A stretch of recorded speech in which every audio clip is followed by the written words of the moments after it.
Welcome to Bounce Back Stronger, the podcast that explores ways to find peace and purpose no matter what happens. I'm your host, Donna Ferris, and today we have one of my favorite wellness authors and yoga therapy teachers, Erin Byron. A little about Erin. She is a registered psychotherapist who has co authored several books in the field of mental and physical health, including her latest, Safety in the Body.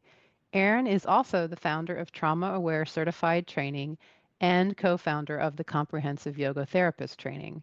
When she's not swimming or playing clarinet, Erin offers professional education, clinical supervision, and therapy.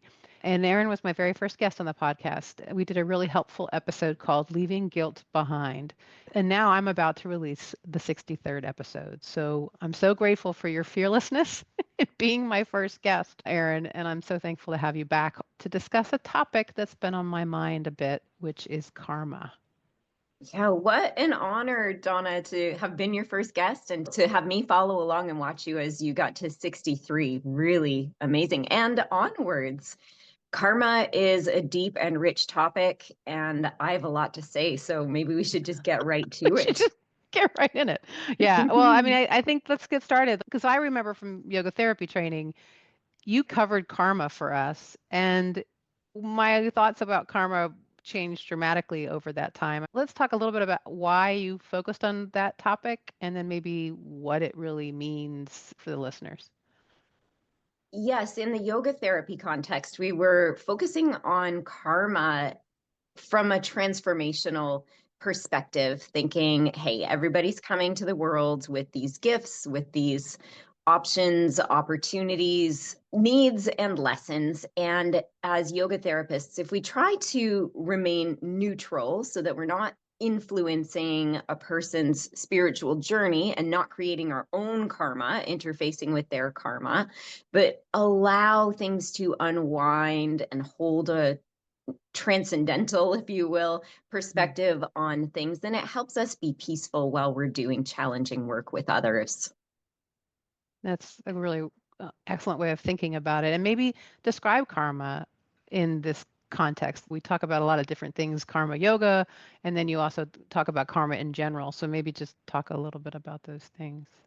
Yes, from a definition perspective, karma is action and the outcomes of that action, which is also action. Now, my deepest study is through the Yoga Sutras, and I've also extensively studied the Bhagavad Gita, so these traditional texts that speak of karma. And due to my interest, I listen to other sources, Buddhism and beliefs, whether religious or otherwise, that talk about this idea of balance in the universe. Now, karma as a path of service is still thinking about the action. What action am I taking in the moment?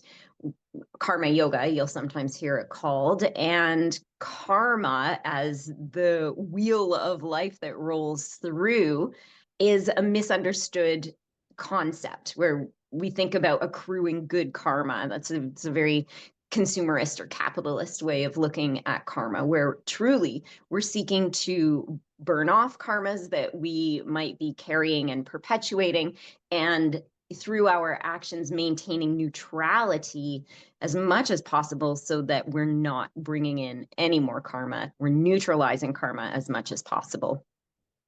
Karma is not just our actions, right? It can be the actions of our families as well. Is that what I remember? Yes, if we take it all the way into the essence of yoga, where yoga means union, and the activities of yoga point us in the direction of unified consciousness, of ultimate reality, of that place where we are all one, non dualism, then our family is us, and our neighbors are us, and the things we hear in the news are also us. Consciousness is one. So it gets a little deep and amorphous pretty quickly, but that is the idea. So, in that context, it's really important to not contribute negative action into what is basically the consciousness what we all inhabit. Yes. I was reading something from Christian philosophy recently. So it was briefly Conversations with Angels. And the reason I read from all traditions, by the way, just for everybody listening, the idea is that we find common wisdom and common truth across traditions, and even in art and pop culture, all kinds of places, truth reveals itself. And so from this Christian perspective, the angels were saying, be careful what you think. Be careful how you think of others, how you think of your life, and the general internal tone of your thoughts, because we sense the field around your planet, and the thoughts that you are having are either blocking, in this case, Christian, are either blocking heavenly love or amplifying heavenly love. From a karma perspective, we would say we're either contributing harm to the thought field or we are neutralizing it. And maybe we're contributing happiness as well, but I am trying to steer away from the idea of so-called good karma. Yeah. Yeah. And maybe this is a great place to think about how we would work with this concept. What actions can you take to work positively with karma, especially in this environment? It's very easy to judge and to take negative action because many may feel, and you're a trauma expert, many may be triggered by the actions that are happening currently.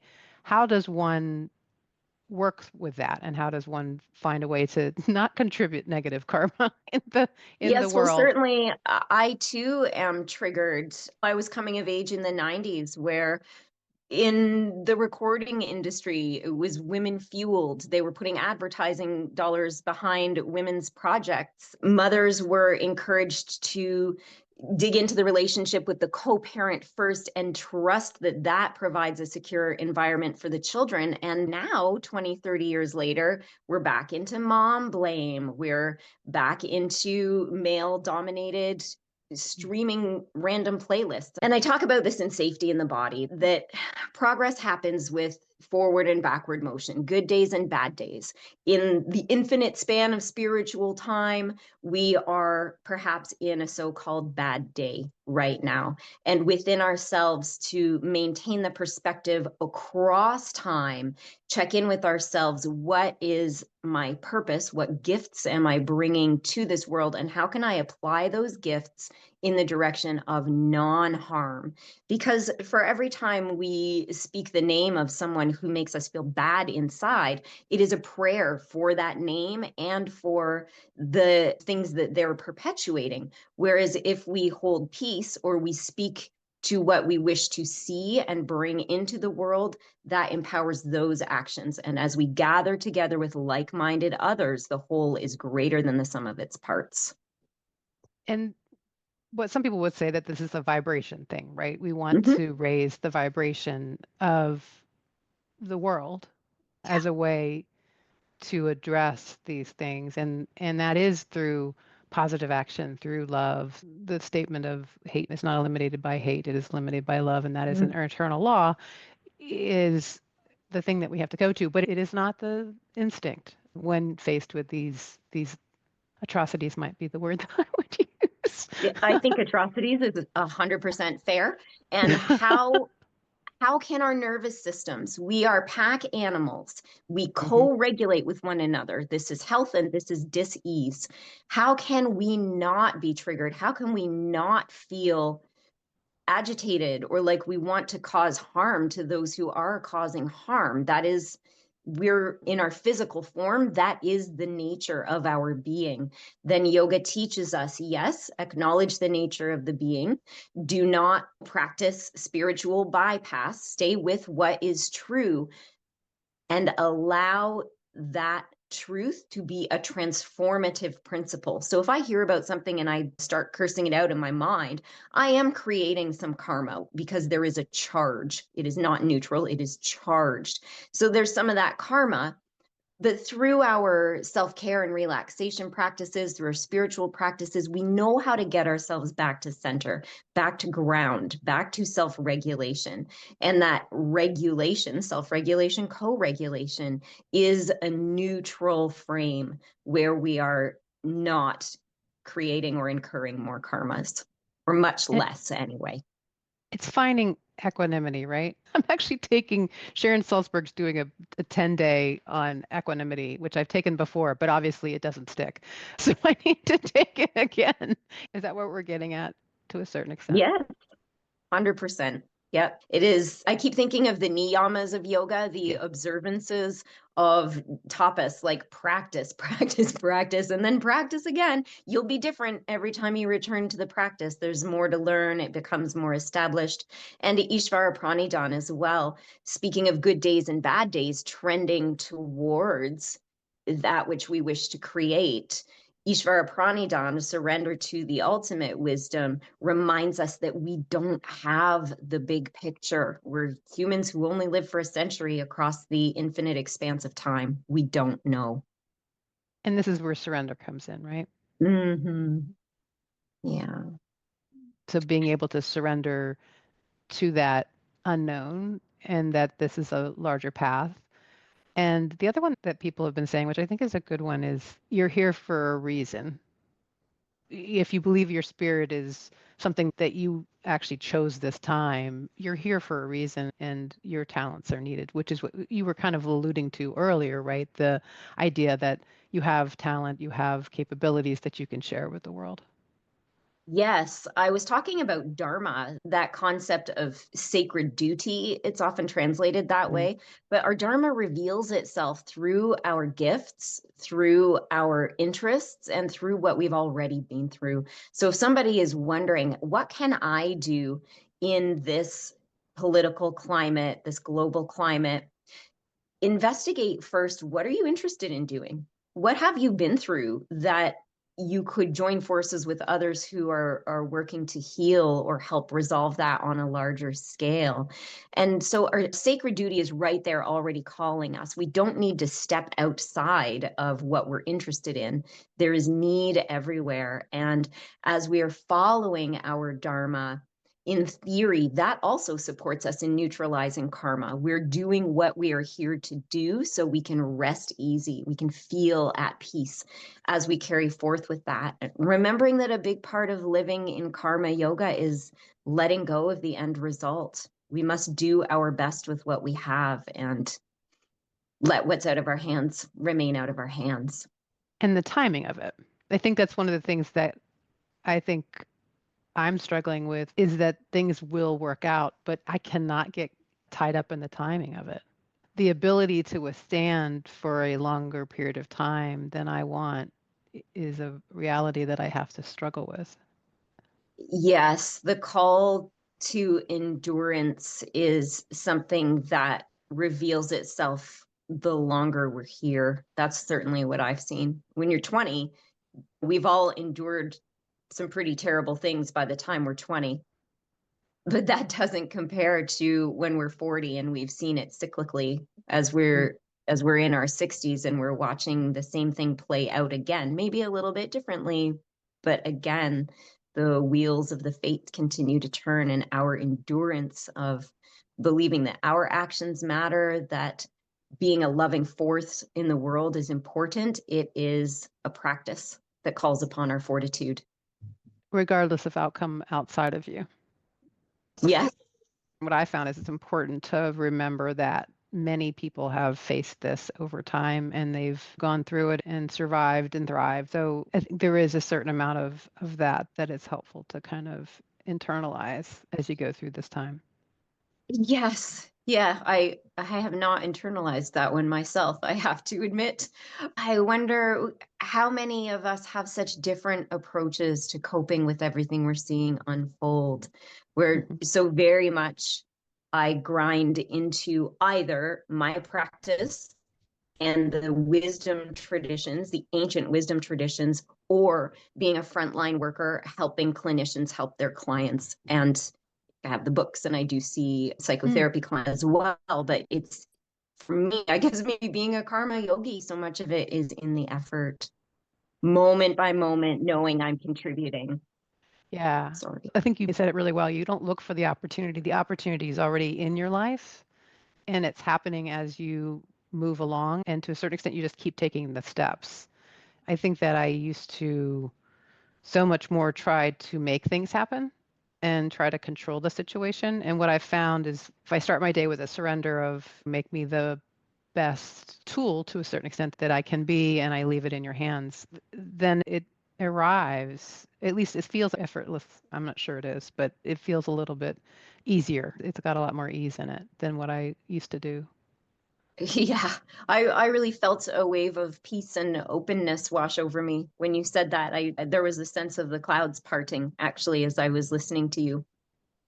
Oh, thank you. Yeah. Well, that's good. Mm. Thank you So, too. so I'm thinking the burning karma thing, it's almost, is that something that can happen? And maybe to describe it, I think you spent a little bit on it earlier, but is that something that can happen collectively? Is it almost like we're as a world burning karma here? Does that make sense?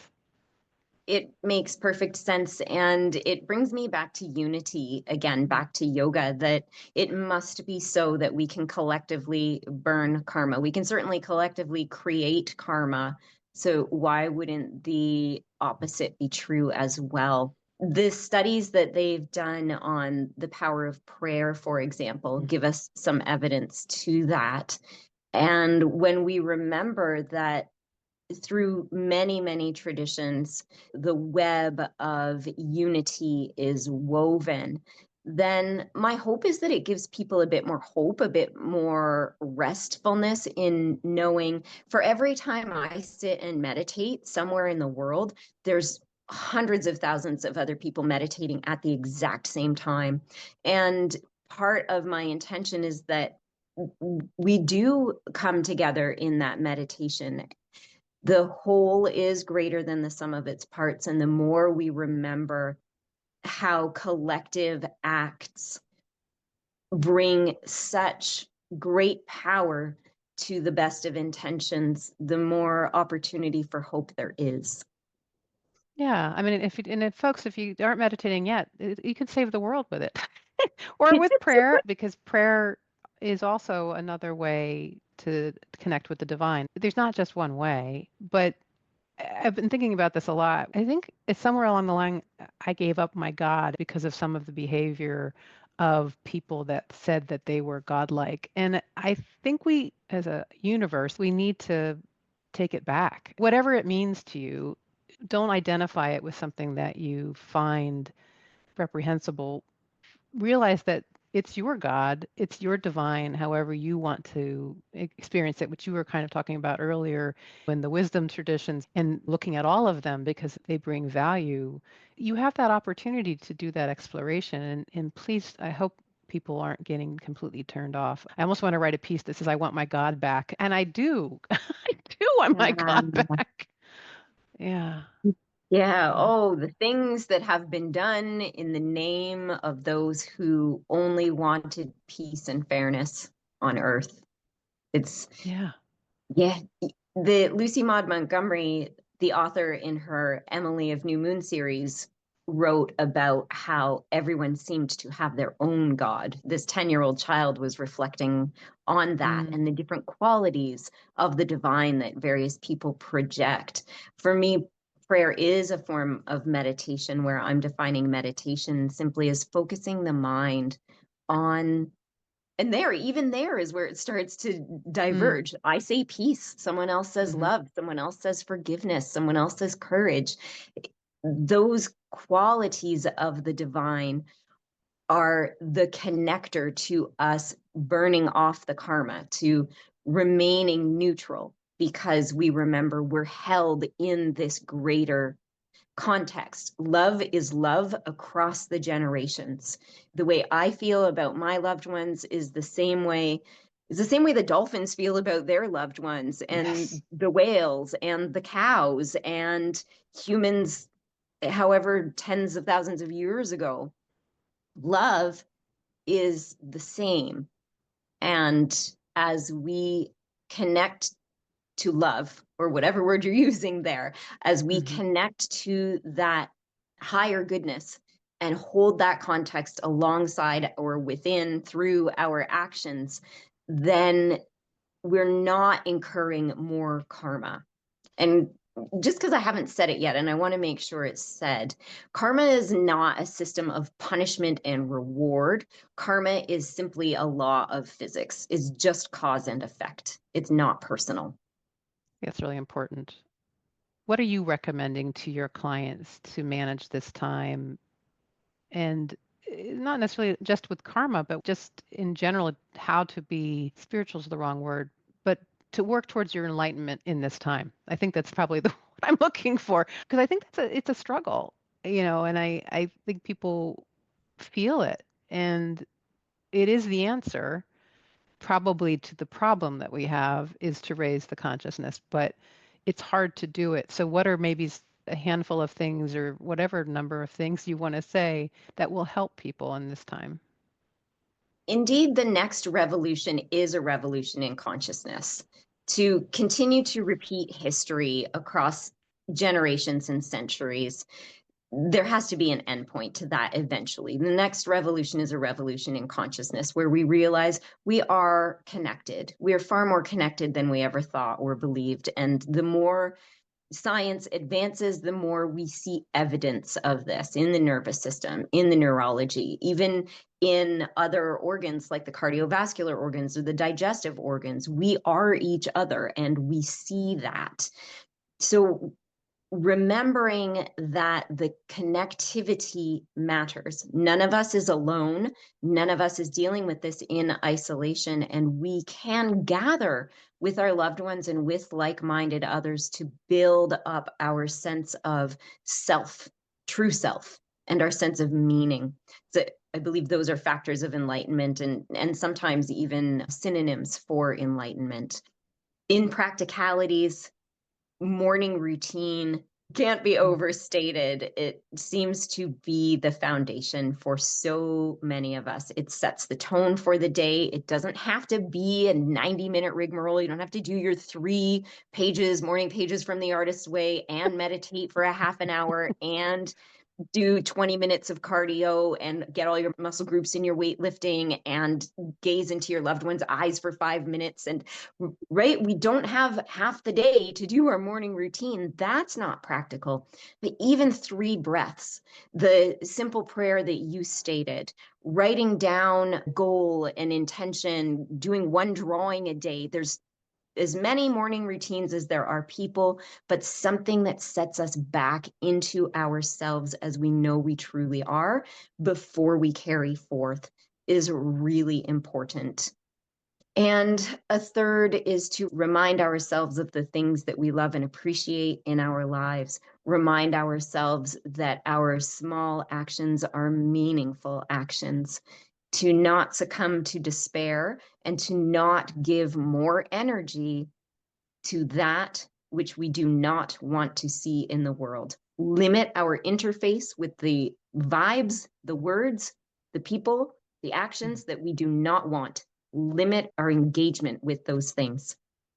I think that's really, really good advice. And a hard one, though, in practice. I actually, which is an extreme thing, but I actually bought an iPad that does not have any social media or any of my normal things on there. And I use that during the day now. And the phone is in another part of the house.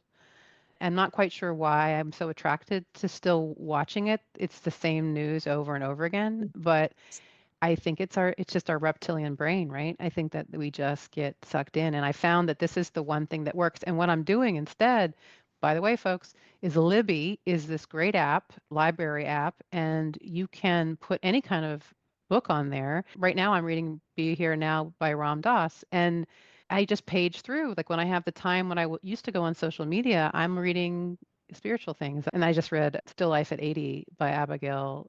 Missing the name, but so I did the same thing. It's like these short little vignettes, but like finding ways to kind of interject and stop yourself from feeding yourself with the other is really helpful. I have to say. It's like any addiction that we need Yes. to reflect on what is going to take its place. If I'm not going to get those, because you mentioned the reptilian brain, like our base instincts, is even worse than that, where it's lighting up the fear centers and it's Mm. giving us dopamine. Like it is hyping us up in the moment in a way that physiologically we perceive as positive. And of course, like so many addictions, it only winds up depleting us more. Remember from a karma perspective that as we engage with it, we become it and we give it more power. Mm. So we're truly giving ourselves away to the things that we don't want. And in fact, we're food.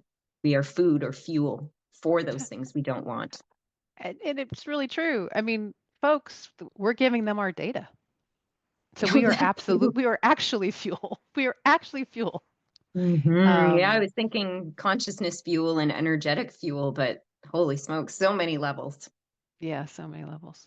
Well, I'm looking at time. What did I miss asking? I always end up getting off topic with you because you're so amazing.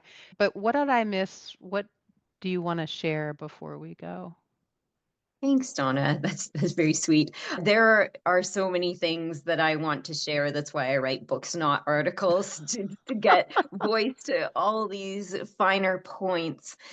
However, as a closing thought, a reminder for myself and everyone who's listening that how we move through the world makes a difference. Karma is one frame that we can view the world through. We can view our actions and our intentions through. We can view our actions and intentions through what we create or how we love or the small actions throughout the day, how we tie our shoes, how we floss our teeth. What we do matters, how we live matters, how we think matters. And anytime we fall into despair, feeling like what's going on is too big or that our actions and beliefs aren't having an impact, we must remember, well, we must do whatever we want. I recommend that we remember, and I remind myself that we're all playing in a field of connectedness. Mm. So as we connect to ourselves, trust ourselves, and live in harmony with what makes us feel harmonious, that harmony rings louder and louder and louder through our homes, through our cities, and indeed through the world. So when in doubt, raise the Take a deep vibration. breath. Yeah, yeah, take a deep breath and raise the The vibration, vibration. yes. And I know it's a bumper sticker, but it is something that's in my head all the time now. And I'm not successful always, but it is helpful to remember that that's what we have to do if we want things to change. Yeah. Yeah. And no one's successful always. I mean, I sometimes forget to emphasize that because with myself, I gloss over it. If I lose my temper, I speak harshly, I roll my eyes, I like, okay, whoops. And Yep. and reset and Yep. reset. And the more Begin time we again. spend with ourselves in that centered higher vibration, the faster and faster we can get back to that regulated place. Yes. Well, that's great. Thank you so, so much for being with me today and talking about this topic. And I hope we can have you on again soon. I look forward to it. Donna, thank you for including me in this discussion. It's always great to see you. It's always great. Thank you so much for listening. I hope this episode was helpful. If it was, please subscribe, drop a review, or share it with your friends and family. That's the best way to get it in the hands of those who may benefit. And if my daughters, Sienna and Sylvia, are listening, I want you to know how proud I am of you, and I love you so much. Bye now.